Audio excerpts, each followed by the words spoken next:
Oi, gente! Voltando aí para dar continuidade, tá? De mais um testemunho, mais uma experiência aí para vocês, de que eu não ouvi, mas eu vivi, tá bom? Dando continuidade aí da reunião do anterior. Não sei quem assistiu, né? Quem tiver assistido da reunião, da perseguição, que Deus ele deixa as coisas acontecer para tirar os sonhos nossos do nosso coração e colocar o dele. Então, dando continuidade aí, né, na reunião, foi também perguntado para que dia que é essa profecia. Lembrando aí que eu falei que ele é meu papai, né? Mas ele é meu papai espiritual, né? E os meus irmãos espiritual, além de ser irmão em Cristo. E lembrando aí também que eles E aí o meu pastor me falou, para que dia que é? E aí quando eu levantava, eu não sabia ainda. Na hora que ele fechou a boca, o Espírito Santo de Deus disse assim, diz que daqui 2 anos e 4 meses a promessa chega.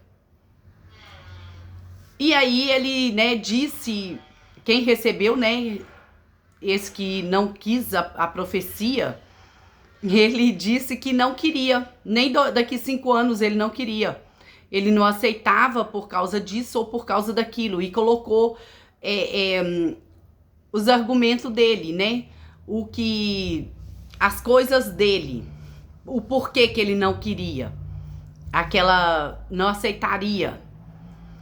E aí, passados os meses, os dias, eu continuei ali.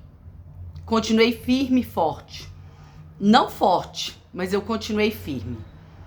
Né? Forte eu não posso dizer que eu continuei forte. Porque é igual eu falei antes. Às vezes a luta chega, você acha que não vai sobreviver. Aí a gente vê que a gente sobrevive sim. Quando o Espírito Santo de Deus tem plano, quando Deus está com as mãos dele sobre a nossa vida, acontece que quem nos levanta é ele. O cair é do homem, mas o levantar é do Senhor. Nós temos de aprender isso, tá? Então, colocando aí da reunião, né, etc., da data da profecia. E foi assim. E eu continuei ainda indo. Só que ali, aquele desejo que eu tinha de estar ali morando naquela casa, que eu já morava próximo, próximo não, encostada, que eu já tinha sonho de comprar aquela casinha, eu tinha sonho de ficar ali naquela congregação pro resto dos meus dias, né? Porque até hoje eu amo todos, né? Muitos ali também me amam muito, glória a Deus por isso. E aí então assim, meu coração foi tão machucado, que só o Senhor sabe o quanto foi. E aí então, como eu já tinha ido, né? Deus já tinha falado comigo no dia da reunião com a profeta. E aí mesmo assim, eu ainda continuava muito abalada e eu perguntava, pra que isso? Pra que isso, Senhor? O Senhor viu, eu não fiz isso. E esse falou que eu fiz isso. Não, Senhor, o Senhor viu isso. Não, o Senhor... E eu questionava pra Deus. Eu falei, meu Deus, pra que isso? O Senhor tem que me responder pra quê? Eu não tô entendendo por quê e pra que isso. Aí, um belo de um dia, eu tive um sonho. Eu abalada daquela forma, eu tive um sonho. Que eu tava numa rua que descia, né? A mesma rua que eu morava, porém que ela tinha uma descida forte. E eu sonhei que eu tava subindo aquela descidinha forte, que no caso é uma declive forte, é um eclive forte. E eu tava subindo. E aí tinha no sonho um pastor de outra igreja que tava morando assim lá no alto. E ele pegou e olhou pra mim cá embaixo e gritava pra mim. Isso é no sonho, tá, gente? É um sonho depois da reunião. eu tive esse sonho. Aí, de tanto eu questionar, perguntar pra quê, pra quê, pra quê? Pra que isso? Pra que isso? Qual é o plano do Senhor? E eu não entendia o porquê. Aí, e nem pra quê. Aí eu tive esse sonho desse pastor, que era de uma outra também congregação. Eu sonhei que ele me gritou e falou: olha, Deus manda te dizer. Deus manda te dizer que ele deixou que acontecesse esse levante contra a sua vida por amor ao nome dele, igual você já sabe. Que foi por amor ao nome dele que tudo isso aconteceu. Mas ele que deixou isso acontecer porque ele tinha de tirar do seu coração o seu sonho. Porque você sonha muito pequeno. O sonho que Deus sonhou para você é muito maior do que você pode imaginar. Ele disse que ele deixou isso acontecer para que você cancelasse todos esses sonhos que você tem. Porque o sonho dele é você ter a casa em tal lugar, e uma casa assim e assim e assim. E lembrando aí, se você estiver ouvindo os outros testemunhos, estiver seguindo por ordem, aí vocês vão lembrar de que quando eu buscava oração, buscando de Deus uma resposta da minha casa, que Deus não respondendo se ia me dar ou se não ia me dar, eu continuava orando. Eu fui pro culto chá de rosa e um homem lá que nunca me viu falou que Deus tinha sonhos maiores do que o meu, que o meu sonho era muito pequenininho. A minha mente era muito minúscula para imaginar a grandiosidade de sonho de Deus na minha vida. E logo depois também contei do meu irmão, né, que ele foi salvo, que ele foi liberto, e ele foi um dos profetas que me entregou no dia que eu ia entregar o lote. Eu já contei isso aí, eu não sei se vocês assistiram, tá? Eu tô lembrando aí pra vocês verem que tá tudo ligado, uma coisa com a outra. Ainda que dá uma impressão assim, não, ela passou de uma coisa pra outra. Não, eu não passei. Tô indo em ordem até onde eu lembro. E aí ele pegou e disse que falou as mesmas palavras que o meu irmão falou. Né? A mesma palavra que naquele culto de chá de rosa que eu fui, que já tinha falado. Então esse pastor no sonho falou a mesma coisa. E aí é que eu entendi. E ele pegou e disse, ó, e no sonho, né, o pastor, voltando no sonho, o pastor pegou e disse assim: irmã, os sonhos de Deus é muito grande. Como eu posso contemplar os sonhos do Senhor na sua vida? Foi por causa disso que ele permitiu isso tudo. Ai, irmã, é linda. Ai, e falava da minha casa. Irmã, é linda demais, é isso. E aí eu acordei. Aí quando eu acordei, aquela resposta que eu buscava, de tanta dor que eu tinha na minha alma, aquela resposta não amenizou a minha dor. Ela só respondeu o porquê de tanta dor. O porquê de tanta dor. E aí Deus disse que eu não poderia sair daquela congregação enquanto ele não respondesse. Ô, gente, sabia que quando a gente tá numa congregação, a gente não pode sair por causa disso, por causa daquilo. Você tem que saber se é assim, foi da vontade do Senhor. É o Senhor que tá tirando. Ele tem plano. O seu legado, o seu círculo já venceu ali, quando ele tira dali. Mas se ele não tirar, não saia. Eu falo mesmo.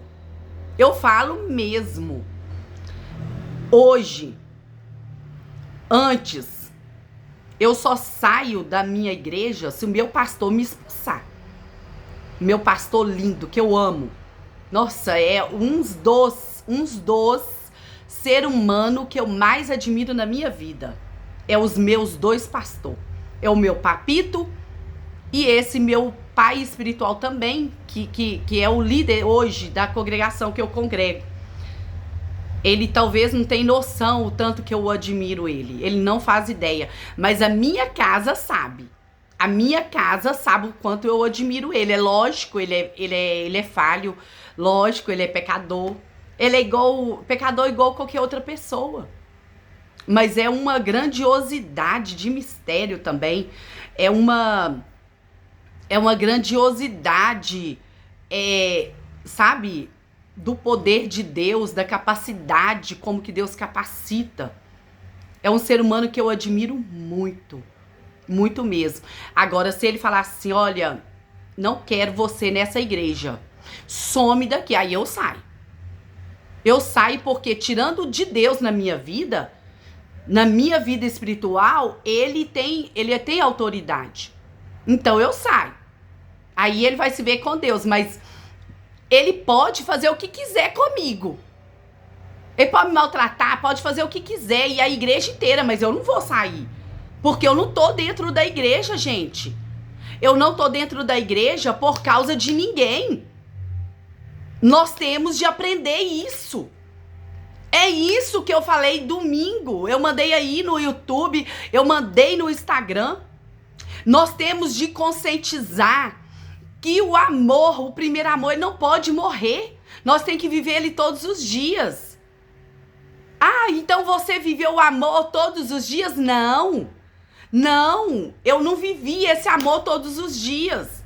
O primeiro amor eu vivi por um bom tempo, por muitos anos.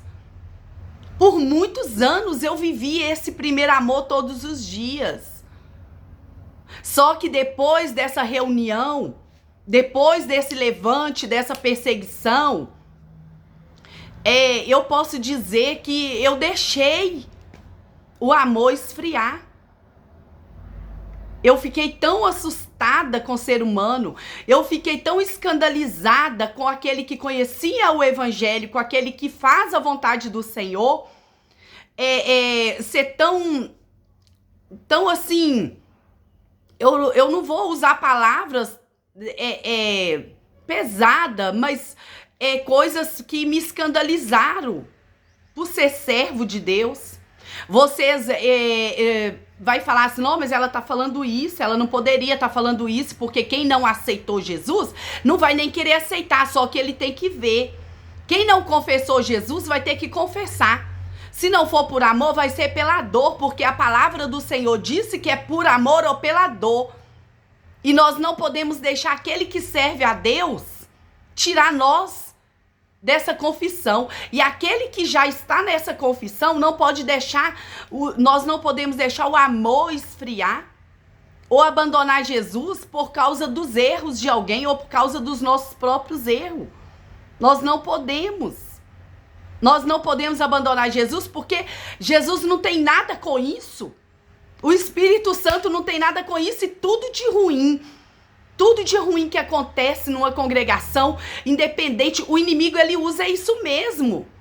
Porque o inimigo ele não está preocupado com ninguém que está lá fazendo a obra dele, a vontade dele. Ele está preocupado com aquele que está ouvindo o evangelho. Então, realmente, eu fiquei muito escandalizada, muito doída, muito destruída. E só o Espírito Santo de Deus e meu esposo é que contemplava a minha dor. E aí, então, eu queria sair, mas eu não saí, porque Deus disse que não era para mim sair, porque se eu saísse, eu ia pagar preço caro pela desobediência. E eu continuei por alguns meses ali, eu não lembro se foi 2 meses ou mais, mas eu fiquei ali firme. Eu fiquei firme, ferida. Chegava muitas pessoas, falavam, não tô acreditando, eu não tô vendo isso que eles estão fazendo, mas olha, não entendo. E eu, não, gente, é por causa disso, porque Deus tem isso, não preocupa. A gente tem que aprender a entender tudo de ruim que acontece na nossa vida, que Deus, ele tem planos. Tudo. Deus não deixa a luta vir se a gente não suportar ela. Você já viu um ditado do mundo aí? Deus dá o frio conforme a cobertura? Ele dá sim, porque ele me dá uma luta que você não aguenta. Ele dá uma luta para você que eu não suportaria. Então ele sabe que você suportaria. Mas eu achava que eu não suportaria, porque era muito forte. E daí então chegou o dia, né? Eu tive aquele sonho, me consolou também, e eu mudei daquele lugar. E aí então eu fiquei ali muitos meses. Assim, eu queria ir para uma mata, para uma selva, para não saber que existia pessoas que conheciam o evangelho. Porque eu achava assim, todo mundo que conhece o evangelho às vezes é pior. Gente, nós que estamos na igreja, nós somos doentes. Nós estamos ali para ser curado. É como se fosse um hospital espiritual. Ninguém fica no hospital sã. O Senhor Jesus, ele diz na palavra dele que ele não veio para o são, mas sim para os doentes. Nós somos todos doentes diante de Deus. E nós estamos dentro da igreja. Gente, a gente estamos dentro da igreja é para melhorar, é para redimir com Deus, é para conscientizar do nosso pecado. Nós não estamos dentro da igreja para usar a Bíblia para condenar ninguém, mas nós estamos dentro da igreja para ler a Bíblia e julgar nós mesmos. E julgar os nossos erros mesmo. Então não existe ninguém perfeito dentro da igreja. Perfeito é o Senhor. Ele deixa tudo isso acontecer, gente, para mostrar que perfeito é o Senhor. Ele deixou Davi pecar para mostrar que perfeito é ele. Ele deixou todos aqueles profetas de Deus, né? Deus, ele deixou todos eles, ainda que eles eram usados por Deus, ele deixou todos errar para ele provar que perfeito é ele, perfeito é Deus, perfeito é Jesus Cristo, perfeito é o Espírito Santo de Deus. Então não procura aí igreja perfeita, não. Tá? Eu sempre digo isso para as pessoas, não procura igreja perfeita, você não vai achar. Não existe na face da terra. Porque uma tem uma coisa, outra tem outra. E sempre vai ter alguma coisa que você não concorda. E você tem que estar ali para você ser instrumento de bênção. Você tem que estar nessa igreja para você ver que é você e Deus e mais ninguém. Se você puder orar pelo seu irmão, ora. Mas não dobra a língua para persegui-lo. Então, e aí então eu mudei. Aí eu tava muito abalada. Igual eu disse para vocês, eu queria ir pra uma mata. Eu queria sumir. Da onde ninguém me conhecia. De tão triste. Só que eu dizia, eu não quero mais pisar dentro de uma igreja.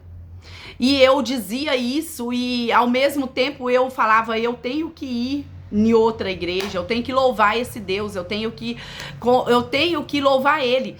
Eu ouvia hinos, eu chorava. Não, eu chorava horrores, eu chorava. Eu lembrava de tudo, de cada palavra daquela reunião, eu chorava. Aí eu passei aí na igreja, né, que é a filha dessa que eu era, e a outra também, eu passava aí, eu só sentava atrás, chegava por último, quase que por último, para sentar atrás. Antes de acabar o culto, eu vazava para casa com medo, eu tinha medo. Gente, o Senhor, quando ele faz parte da nossa vida, quando o Espírito Santo de Deus invade nosso coração, ele lança fora todo o medo. Ele lança fora toda angústia, ele lança fora toda dor, ele lança fora, repetindo aí para vocês entender todo o medo. E eu tinha medo do ser humano. Meu Deus, eu tenho medo. Só que eu não tinha muita força mais para orar.